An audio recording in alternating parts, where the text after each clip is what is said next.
Hello, this is Jennifer Vanderbeek with ScrapsOfLife.com, and welcome to another View from the Countertop. Okay, so thank goodness for freezer meals and front-loading the week with simple menu choices. Yeah, this was our first week.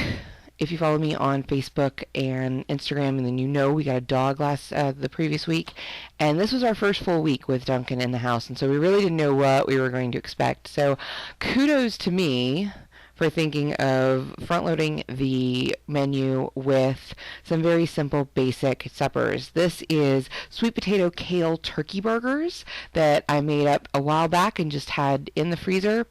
You don't even have to defrost them. In fact, it's better if you don't. You just put them straight from frozen onto the griddle, toast some hamburger buns, and life is good. And I kept the side dishes just as simple. I opened up a bag of salad, tossed on some diced tomatoes and shredded carrots, and then rinsed some grapes. I mean, really super simple, and it was a really good idea that I did this. Now, whenever you're making any kind of ground meat anything, you want to make sure that you get it up to a proper temperature. 140 degrees is the absolute minimum, but usually you want it closer to 165 for burgers, especially turkey and chicken. Okay, so on Tuesday, another freezer meal. This is our chicken curry with cabbage and peppers. I've got the rice cooker going in the background with some basmati rice, and rather than put this in the crock pot, especially with the cabbage, you don't really need to. It cooks pretty quickly on the stove. You just kind of dump everything out into the bag. I had let it defrost overnight, and it's still, there were still a few bits that needed breaking up. Now, one thing I will say, and I think I've said this before, is that the Ziploc freezer bags, they don't do the job very well when you go to defrost, and so that's why we've been using those plastic bowls when we defrost anything. That's to make sure that we don't lose any of the juices or make a mess in the fridge. All right, so Wednesday, thinking back at least one episode, maybe two, I had a salmon recipe that we ended up making out of chicken because I forgot to put salmon on the grocery list. Yeah, guess who forgot to do that again? So Wednesday night was going to be Cod Creole with Parmesan orzo and green beans. I forgot to put cod on the grocery list, and so we were in that same situation, and luckily I remembered in enough time to swing by the grocery store on the way home.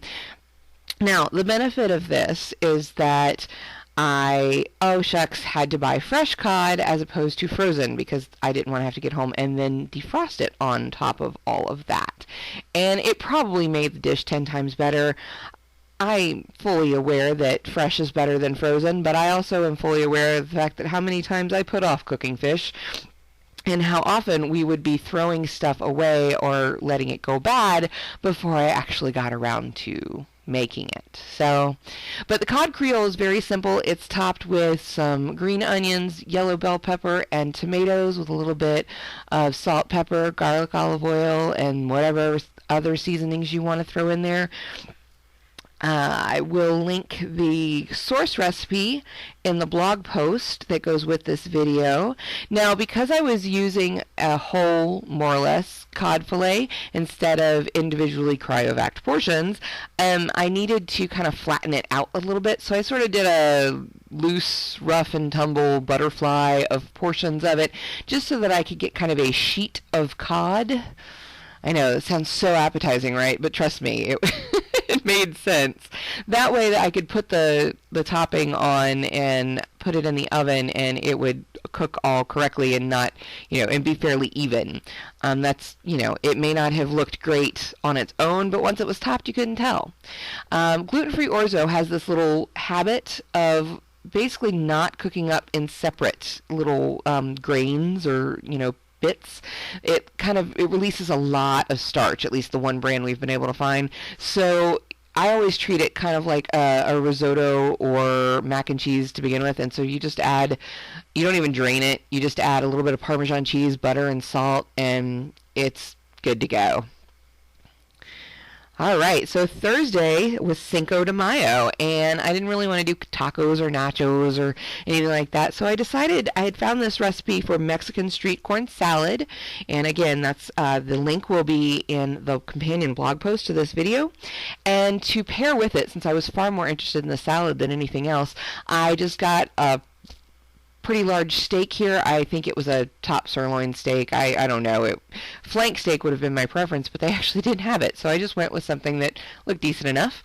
I'm seasoning it with salt, pepper, garlic oil, Worcestershire sauce, chili powder, coriander, and cumin. And just kind of rubbing that all in, and then you flip it over and you do the same. I let it sit for a little while I put the salad together, and then I could have gone out to the grill, but again, with wrangling the dog, we decided not to do that, and I just put it in the broiler later on.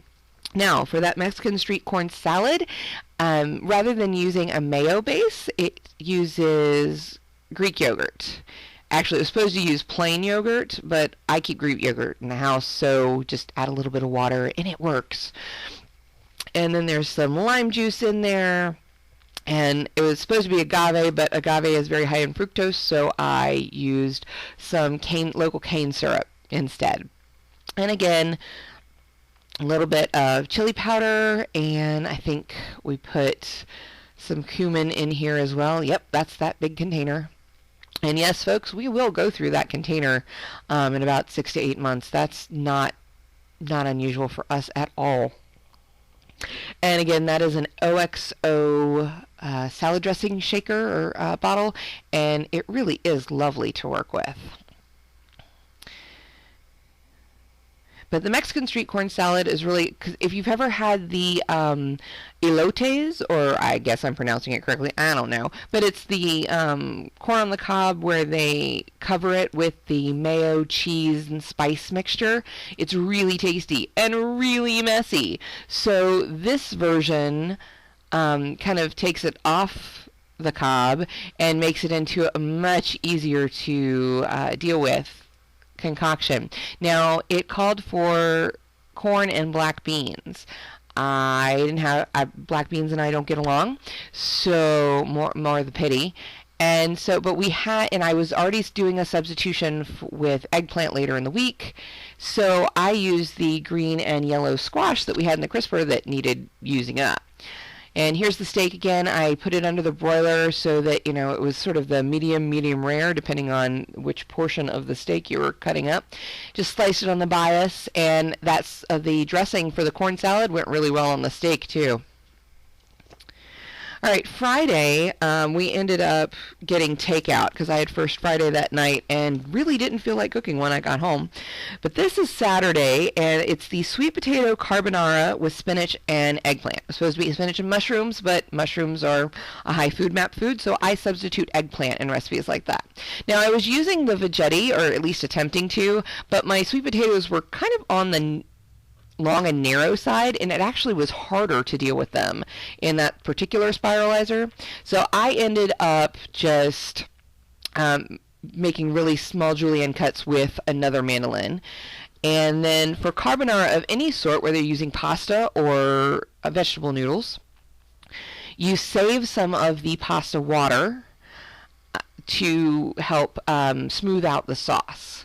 And once the sweet potatoes were out of the pot, I am chopping up and adding some bacon to the same pot. The sweet potatoes are in the colander in the sink at this point in time.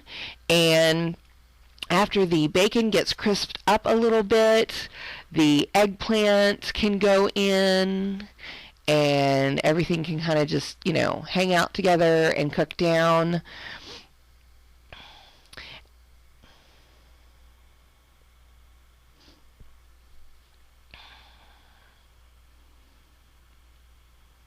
This was an interesting recipe. I wasn't quite sure how it was going to turn out, but, we liked it. I don't know if I'd do it again.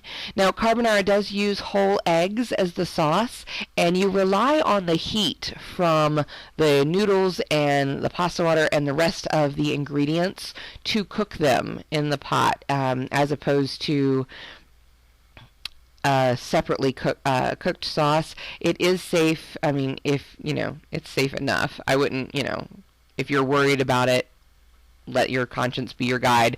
Buy pasteurized, egg product, and rather than using whole eggs, and be fine with it.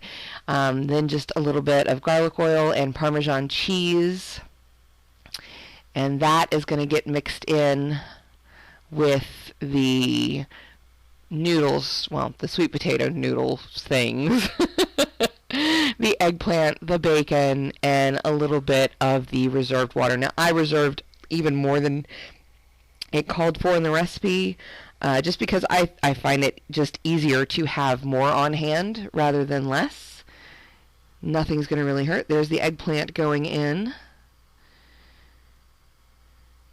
Mixing up a little bit more of the sauce there.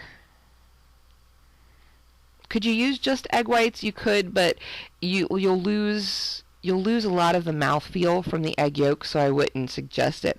Once everything else is mixed in, you just kind of toss the spinach in there and stir it up real good while it wilts. Now, the noodles did not hold their shape, but this was not a bad dinner, not at all. Would I do it again? Maybe. Maybe with a better spiralizer. Finally, on Sunday we had a bit of an adventure. I was going to try the thing I saw on Facebook, which was these shepherd's pie stuffed potatoes, or they called them potato skins, and I was going to pair it with this jicama citrus salad that was inspired by a mango jicama citrus salad that I saw online. Same thing when I was looking for other Cinco de Mayo recipes. And jicama I actually really love, but as I was peeling this jicama, I realized something wasn't quite right. It didn't smell right. And when I sliced it in half there and investigated, I noticed that it didn't look right either. Jicama has the texture of like a really crisp pear and the flavor of like fresh snap peas. And this, I can't even describe what this one smelled like, and I certainly didn't taste it. But instead of having this nice jicama citrus salad with a dressing, we had orange and grapefruit sections as a side dish, and it was perfectly fine. Anyway, so for the stuffed baked potatoes, I popped our baking potatoes into the microwave. I could have let them cool off a little bit. They were really hot when I was scooping them out, and you do want to be really careful not to let the shells break.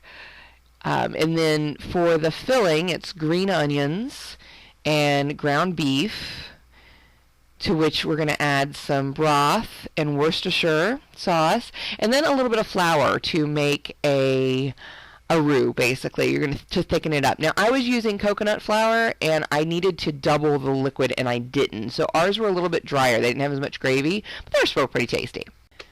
Well, thanks you guys for joining me for another View from the Countertop. This has been Jennifer Vanderbeek with Scraps of Life, and please give us a thumbs up and subscribe.